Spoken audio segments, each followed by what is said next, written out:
홈팀 가시마 포메이션은 4-4-2이며 레오세아라는 박스 안 움직임과 마무리 능력에서 강점을 보이지만 볼 연결 시 단절되는 장면이 반복되고 있다.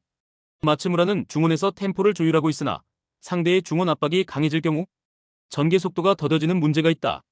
후나바시는 측면에서 넓게 벌려주는 역할에 집중하고 있지만 크로스 정확도보다는 단순 전개 위주의 흐름을 보여준다. 가시마는 홈에서는 안정적인 수비 운영을 바탕으로 점유율을 서서히 끌어올리는 스타일을 반복하고 있다. 무리한 전진보다는 하프라인에서의 패턴 전개로 실수 없이 경기를 풀어가려는 흐름이 강하다. 원정팀 가시와 포메이션은 3-4-3이며 카키타는 전방에서의 움직임은 활발하지만 마무리 과정에서 상대 수비의 압박에 자주 막히는 편이다. 고이즈미는 중원에서 볼 간수 능력은 준수하나 전진 패스의 정확도에서 기복이 있고 세컨볼 대처가 느릴 때가 있다. 나카가와는 측면 돌파 이후 컷백을 시도하는 경우가 많지만 수적 우위가 없을 땐 효과가 반감되는 흐름이 반복된다. 300 시스템을 유지하면서 라인을 너무 올리지 않으려는 보수적 전개가 이어지고 있으면 무리한 빌드업은 지양하는 모습이다. 가시와 역시 원정에선 기본적으로 실점을 억제하고 경기 후반까지 균형을 유지한 채 결정적인 실수를 피하려는 의도가 뚜렷하다. 가시마는 점유율 중심의 안정적 운영, 가시와는 300 중심의 수비적 접근을 기반으로 균형 유지에 집중하고 있다.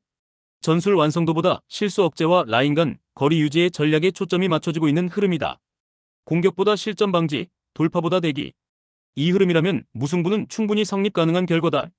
홈팀 도쿄베르디 포메이션은 3-4-3이며 야마미는 측면 침투와 공간 활용에는 강점이 있지만 마무리 완성도에서는 기복이 있다.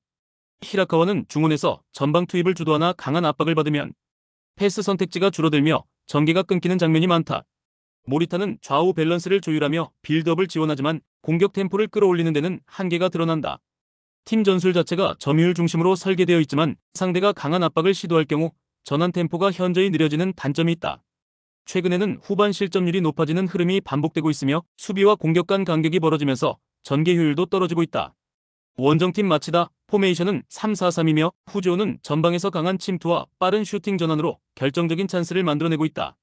소마는 좌측에서 11돌파와 크로스 전개를 동시에 수행하며 측면에서 흐름을 지배하고 있다. 시모다는 중원에서 템포 조율과 압박 저항에 모두 능하며 공격 전환 시 패스의 정확도가 돋보이는 자원이다. 팀 전체적으로 전진 템포가 매우 빠르며 전방 압박 이후 즉시 공격으로 전환하는 구조가 확고히 자리 잡혀 있다. 삼선 라인도 빌드업보다는 압박 후 탈취에 집중하면서 도쿄베르디의 점유 기반 전술을 정면으로 뒤흔들 가능성이 크다. 특히 후반 체력 균열이 나타나는 상대를 상대로 마치다는 교체 카드 활용도 적극적이며 후반 집중력 유지에도 강점을 보인다. 마치다는 전술 완성도와 체력 운영, 전방 압박의 강도까지 모든 면에서 도쿄베르디를 앞서고 있다. 도쿄베르디는 점유율은 유지하지만 실속 없는 전개와 후반 약점이 반복되고 있으며 마치다의 강한 압박에 고전할 가능성이 높다. 흐름, 심리, 결과까지 일치하는 경기다. 마치다가 흔들지 않고 밀어붙일 가능성이 크다. 홈팀 시미즈 포메이션은 3-4-3이며 키타가와는 박산에서 움직임이 매우 활발하며 볼을 잡은 이후 슈팅으로 연결하는 속도가 인상적이다. 이누이 다카시는 중원과 전방 사이에서 탈압박과 전환 연결에 핵심적인 역할을 수행하며 좌측에서의 전개 방향 전환이 매끄럽다. 마테우스 부에노는 볼 배급과 수비 밸런스 유지에서 안정적인 기여를 하고 있으며 후반까지 활동량 유지 능력도 뛰어나다. 시미즈는 홈 경기에서 특히 템포가 올라가며 측면과 중앙을 유기적으로 활용하는 조직적 전개가 반복되고 있다. 수비 시에는 300 사이 간격을 촘촘히 유지하며 세컨볼 대처에서도 빠른 대응을 통해 실점 리스크를 최소화하고 있다. 원정팀 요코하마 FC 포메이션은 3-4-3이며 루키앙은 문전 근처에서 타이밍 싸움에는 능하지만 고립되는 구간이 많고 패스 연결에서 단절이 자주 발생한다. 코마이는 이선에서의 전개에는 관여하지만 압박 강도가 높은 팀을 상대로는 볼 간수와 연결에 약점을 보인다. 야마다는 탈압박 이후 볼 운반이 가능하나 전방으로의 빠른 패스 연결이 제한적이며 경기 흐름을 바꾸는 힘이 부족하다. 요코하마는 라인을 쉽게 끌어올리지 못하고 공격과 수비 사이 간격이 벌어지면서 중원 압박에서도 취약한 흐름이 반복되고 있다. 원정에서는 수비 라인을 내리며 버티기에 집중하지만 후반 들어 세컨볼 싸움에서 밀리는 장면이 자주 연출되고 있다. 시미즈는 전개 속도와 조직적 응집력, 수비 밸런스까지 완성된 전술 흐름을 보여주고 있다. 요코하마는 수비적으로 버티지만 전개 속도와 공격 연결에서 구조적 한계를 드러내고 있으며 체력적으로도 후반에 밀리는 패턴이 반복되고 있다. 이 경기는 시미즈가 주도하는 템포 속에서 결정적인 결과를 끌어낼 가능성이 높다. 홈팀 FC 서울 포메이션은 4-4-2이며 클리말라는 박스 안 움직임과 타이밍 슈팅에서 날카로운 감각을 유지 중이다. 링가드는 세컨볼 연결과 전환 시 템포 조절에 강점을 보이고 있으며 여름 이적 시장 최고의 화제였던 안데르손이 전격 합류하며 공격 퍼포먼스는 확실한 상승세를 타고 있다. 안데르손, 링가드, 클리말라, 문선민, 루카스까지 보유한 서울은 이제 리그 상위권 공격 조합을 형성하게 되었고 이러한 구성은 수비 안정화보다 다득점 압박을 우선시하는 FC 서울의 기본 전술 흐름과 정확히 맞아떨어진다. 홈 경기에서는 팬들의 에너지에 힘입어 전방 템포가 한층 날카로워지면 경기 초반 주도권을 장악하는 모습이 자주 나타나고 있다. 원정팀 울산 포메이션은 3-4-3이며 에릭은 일선에서 활동량이 풍부하지만 결정적인 마무리에서는 다소 기복이 있는 자원이다. 루빅소는 측면 침투에 강점이 있지만 중앙 연계가 매끄럽지 않으며 이진현은 수비 전환 시 간격 조절에 다소 아쉬움을 드러내고 있다. 울산은 여름 이적 시장에서 트로야크와 정승현을 영입하며 수비 강화를 우선으로 했고 이는 공격보다 실점을 억제하는 방향에 초점을 맞췄다는 방증이기도 하다. 문제는 팬들의 여론이다. 김판곤 감독에 대한 울산 팬들의 신뢰가 급속히 무너지고 있는 상황이며 전체적인 전개 속도와 경기 운영이 기존 울산의 강점이었던 스피디한 압박과 거리가 멀어졌다는 비판이 나오고 있다. FC 서울은 안데르손이라는 확실한 킬러를 품으며 전술 완성도를 끌어올렸고 팬들의 시선을 돌릴 수 있는 공격 서사를 완성하고 있다. 울산은 김판곤 감독 체제의 구조적 혼선이 이어지고 있고 수비 중심 개편도 아직 안정되지 않았다.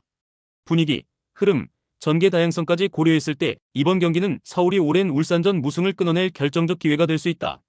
홈팀 부천 포메이션은 3-4-3이며 공민현은 박산에서 존재감을 드러내는 자원이지만 지원이 부족할 경우 고립되는 경우가 많다.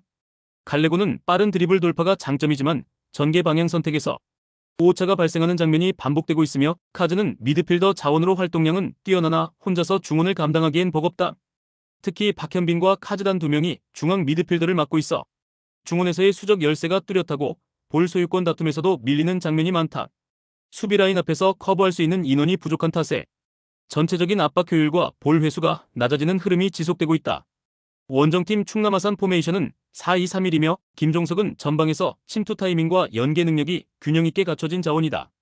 한교원은 측면에서 수비를 흔드는 움직임과 볼 전개에서 리듬을 만들어주는 유형이고 손준호는 국대 출신답게 탈압박과 중원 지배력이 탁월하다. 특히 손준호, 정마호, 김승우로 구성된 3미드필더 라인은 활동 범위가 넓고 볼 점유율 유지 능력이 안정적이며 전개와 압박 모두에서 우위를 점할 수 있다. 중앙 미드필더 숫자 싸움에서의 수적 우위는 곧 경기 전체 흐름을 장악할 수 있는 구조적 기초가 되며 이는 부천보다 명확한 강점이다. 부천은 중앙 미드필더 수적 열세로 인해 전방 압박과 후방 커버 모두에서 구조적 한계를 드러내고 있다. 반면 충남 아산은 손준호를 중심으로 중원 흐름을 완전히 장악할 수 있는 전술 기반을 갖추고 있으며 이로 인해 경기를 유리하게 이끌어갈 수 있는 조건이 명확하게 충족된 상태다. 수적 우위는 곧 전술의 실마리가 되며 이번 경기는 충남 아산의 완성도가 앞설 수밖에 없다. 홈팀 충북 청주 포메이션은 3-4-3이며 가브리엘은 1대1 돌파 능력은 갖췄으나 주변 연계에서 효율이 떨어지는 편이다. 페드로는 박스 근처에서 마무리보단 움직임 위주에 가깝고 김영환은 중원에서 볼 소유와 압박에 집중하나 후방 커버까지 동시에 수행하긴 어렵다.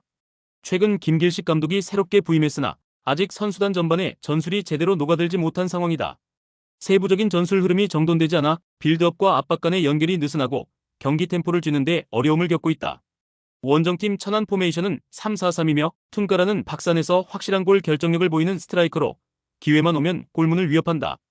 이지우는 볼 전개와 중원 커버에 모두 관여하며 안정적인 리듬 조율을 이어가고 있고 펠리페는 빠른 역습에서 기점 역할을 잘 수행한다.